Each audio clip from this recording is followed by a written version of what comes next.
Do you understand that the recommendation in this particular case as to count 15, conspiracy to commit filing false documents, is 5 years to be served on probation, a $5,000 fine, and that I believe you're asking the court to treat you as a first offender. Is that correct? Yes. I'm sorry, $5,000 restitution. You understand that? Yes. And do you understand also special conditions of the probation is that you complete 100 hours of community service? Yes. And that you write an apology letter to the citizens of the state of Georgia? Which I have, yes. Yes. And that you truthfully testify at all hearings and trials involving co-defendants in this matter, that you have no communication with co-defendants, witnesses, or the media until all cases have been resolved against all co-defendants. Yes. Some major breaking news here. Just 1 day after former Trump attorney Sidney Powell pleaded guilty in the Georgia election subversion case and promised to cooperate with prosecutors, we now have the news that yet another Trump ally, Kenneth Chesebro, the architect of Trump's whole illegal fake electors scheme, has also entered into a plea deal with prosecutors in the Fulton County, Georgia trial, meaning, importantly, that both of these co-defendants can be expected to testify against Donald Trump. Now, both Powell and Chesebro were paired together for a speedy trial that was set to begin on October 23rd, 2023, meaning just a few days from now. They thus far resisted attempts to cooperate with prosecutors, but recognizing A, the quickly approaching court date, and B, the sheer avalanche of evidence against them in this case, both Powell and Chesebro made the calculation that sacrificing their freedom for what certainly would be a failed litigation effort probably wasn't worth it. And so now, Chesebro will serve 5 years probation and a promise to cooperate, and Sidney Powell will serve 6 years probation, a $6,000 fine to the state, and an apology letter written to the citizens and state of Georgia, along with, of course, the promise to cooperate with prosecutors. Which, by the way, is certainly preferable to serving prison time on behalf of Donald Trump, who wouldn't lift a single finger to help them if the roles were reversed. Bear in mind, this move by Chesebro also raises the likelihood of the remaining co-defendants to cooperate against Trump. Remember, with every single co-defendant who decides to cooperate with prosecutors, it makes the case against those who continue not to cooperate that much stronger. And so now, as expected, we're seeing a domino effect, where other major defendants like Sidney Powell and Kenneth Chesebro decide to cooperate rather than be on the receiving end of what is amounting to a stronger and stronger case against them. And that's a point that Glenn Kirshner pointed out during a recent episode of The Legal Breakdown. Flipping begets flipping. You know, I handled lots of conspiracy cases as a prosecutor, including RICO conspiracy cases. And, you know, once that first defendant flips, particularly when that person is an insider, he is somebody who is a member of the conspiracy or a member of the criminal enterprise in a RICO case, you know, it tends to get very real for all of the other defendants. This is why when somebody becomes a formal cooperating witness, when they flip, it is so incredibly valuable to a prosecutor and to the prosecution. Because what will happen is some of the defendants will opt to go to trial. They won't want to plead guilty. They won't want to accept responsibility for their own crimes. Maybe they're afraid to testify against their co-conspirators, their co-defendants, their criminal associates. So they will stand fast and they'll go to trial. But here's the thing. When those other defendants on trial are sitting at defense counsel table, maintaining that there was no conspiracy, there was no criminal enterprise. I don't know what the prosecutors are trying to convince the jury of, and yet you have one of their own. You have an insider. You have a member of the conspiracy or a member of the criminal enterprise who has pleaded guilty, who is testifying against his fellow co-conspirators, and that person is telling the jury, of course there was a conspiracy.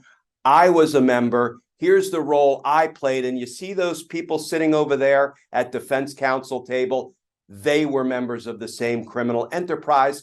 And let me tell you about the roles they played. That's why when somebody flips in a RICO conspiracy case, it is devastating to the other defendants. And that's why I'll finish where I started. Flipping begets flipping. And of course, to see more episodes of The Legal Breakdown, please make sure to subscribe to this channel. And of course, let's not forget that both Powell and Chesebro joined Scott Hall as the third co-defendant to flip in the Fulton County case.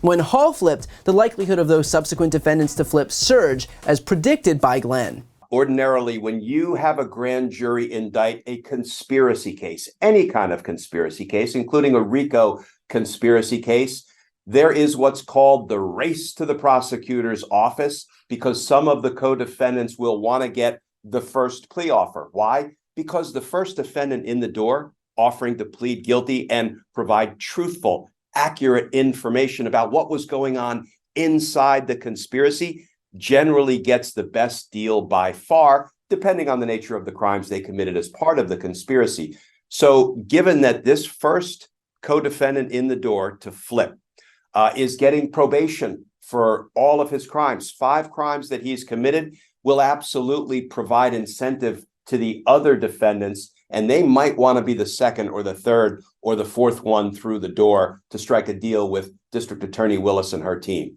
And of course, we're only likely to see more Georgia co-defendants flip. Already, Trump's former chief of staff, Mark Meadows, has signaled that his defense will likely include blaming Donald Trump as the driving force behind efforts to steal the 2020 election.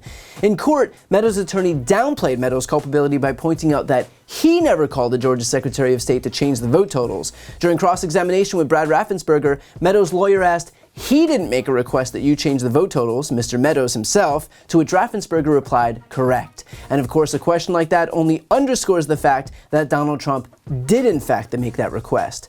Aside from Meadows, 3 of the fake Trump electors also asserted in court that they acted on Trump's behalf, signaling that they're likely to throw Trump under the bus to save themselves. The attorney for one of those electors, Sean Still, now a state senator, wrote a filing saying Mr. Still, as a presidential elector, was also acting at the direction of the incumbent president of the United States. The president's attorney instructed Mr. Still and the other contingent electors that they had to meet and cast their ballots on December 14th, 2020. And the attorney for another fake elector, Kathleen Latham, submitted a filing stating that she too acted, quote, at the direction of the President of the United States. And keep in mind, all of these flips and signals to flip have happened before any of these trials have even started in earnest yet. But these folks are probably recognizing that it is not worth it to go to prison for someone who A, does not care about you, B, would not do the same for you, and C, most importantly, couldn't even do anything to help you if he wanted to. Remember, we're talking about the Fulton County case. This is a state prosecution, meaning that even if Donald Trump were to win the presidency in 2024, he still wouldn't be able to use his powers as president to pardon them, meaning they have nothing to gain by hitching themselves to the wagon that is Donald Trump, which is probably why they're getting restless pretty fast. So I don't know the final number of co-defendants that'll be left by the time this trial actually kicks off, but what's clear by now is that it's not going to be anywhere near 19. Remember too, there was also a flip in the classified documents case. An IT aide at Mar-a-Lago named Yuscil Taveras, who oversaw the surveillance camera footage at the property. He had initially testified that he was unaware of any efforts to erase video surveillance footage, but after getting a new attorney, one who just so happened to not be getting paid for by Donald Trump's PAC himself, he immediately retracted his false testimony and began cooperating with prosecutors to the detriment of Donald Trump.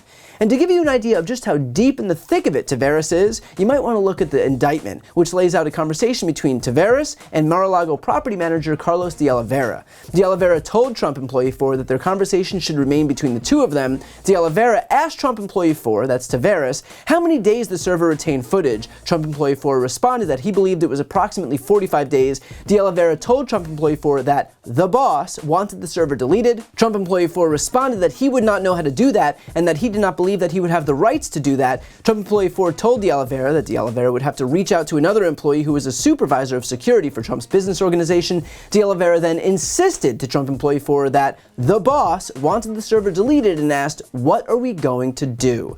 And that damning testimony is the result of one single person flipping, in case you were wondering the damage that a single witness could do to Donald Trump.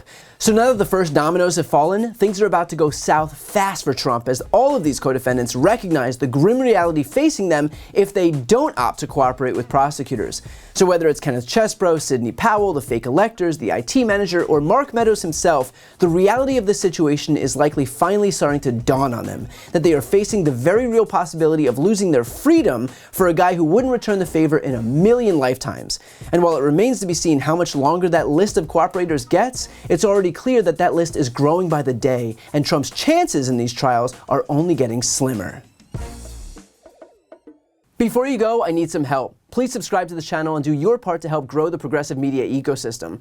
I don't do sponsorships or paid ads, I won't ask for money, but just subscribing to this channel goes a really long way, and it helps get the message out to more people. The subscribe button is right here on the screen. You can also subscribe to my Spanish language channel, which I made to reach those crucial Spanish-speaking voters. That link is on the screen too. And finally, if you want to listen to my audio podcast, you can follow that link as well. Thanks so much for watching.